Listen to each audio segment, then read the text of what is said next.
ассалому алайкум дӯстон, хуш омадем ба шабакаи мо. Дар навори имрӯза оиди тозатарин ва беҳтарин хабарҳо аз ҷаҳони ММА гап мезанем.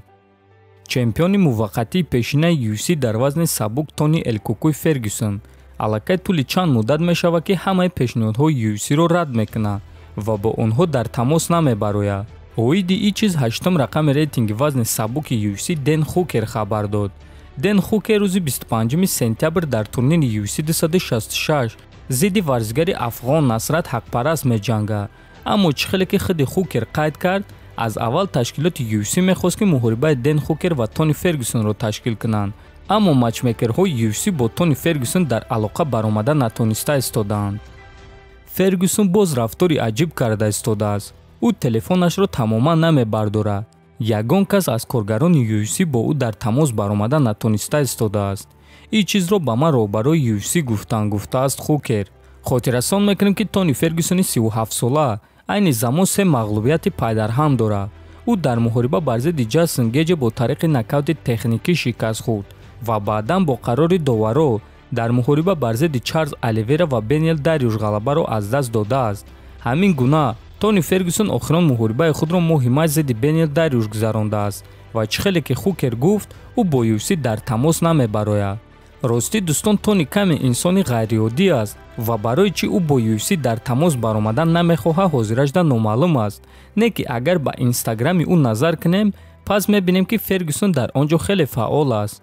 дӯстон, ба фикри шумо вақти Фергюсон гузашт ё ин ки ӯ ҳоло ҳам шанс дорад? метавонем фикротона нависен. дӯстон, чӣ хеле ки медонем рӯзи 17 сентябр турнири калони якҷояи AMC Fight Night ва Eagle FC ба хотири ёдбуди Абдулманап Нурмагомедов мегзарад ва дар ин турнир ду топови ҷангуари тоҷик Самандар Муродов ва Нурулло Алиев баромад хоҳанд кард. бисёре аз шумо дар комментариҳо мепурсед ки аз куҷо билет харем ва ин турнир дар куҷо баргузор мегардад. мо барои шумо каме маълумот пайдо кардем ва ҳозир пешкашатон мекунем. чӣ хеле ки қайд кардем, турнир рӯзи 17 сентябр баргузор мегардад. турнир дар шаҳри Москва дар майдони Крокус Эскпо баргузор мегардад. муҳорибаи асосии турнир муҳориба байни Шамил Завуров ва чемпиони вазни сабуки AMC Fight Night Нариман Аббасов хоҳад шуд. дуюм муҳорибаи асосии турнир ин муҳориба барои камарбанди вазни нимёнаи Eagle FC байни ҷангуари бебохти тоҷик Самандар Муродов ва варзигари Украина Максим Швец мешавад. ҳамчунин дар ин турнир муҳорибаи рейтингӣ ва муҳорибае ки хеле хайпи калон дорад, ин муҳориба дар вазни нимёна байни варзигари бебохти тоҷик Нурулло Алиев ва варзигари рус Кирилл Крюков хоҳад шуд. турнир аз соати 17:00 оғоз мегардад. аоиди чиптаҳо бошад дӯстон, ташкилоти AMC Fight Night шаби гузашта эълон карда гуфтанд ки маълумот оиди аз куҷо ва чӣ гуна дастрас кардани чиптаҳоро рӯзи душанбе мегӯем. барои ҳамин дӯстон рӯзи душанберо интизор мешавем ва ҳамин ки хабар баромад мо якум шуда ба шумо хабар медиҳем. барои ҳамин дар канал худи ҳозир обуна шавен, то ин ки аз ҳама хабарҳои нави ҷаҳони MMA якум шуда бохабар бошен.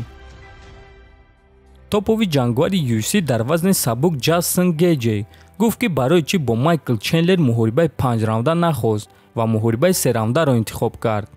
савол ба шумо: барои чӣ ман бояд боз 2 раунди зиёдатӣ ҷангам? онҳо ба ман чӣ барои 3 раунд ва чӣ барои 5 раунд як миқдор маблағ медиҳанд?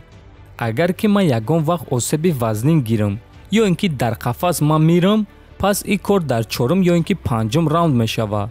барои ҳамин ман ин чизҳоро барои муҳорибаҳои чемпионӣ ё ин ки барои муҳорибаҳои асосии турнир нигоҳ медорам. ҳозир маро муҳорибаи 3 раунда пурра қаноатманд мекунад, гуфтааст Гейҷ.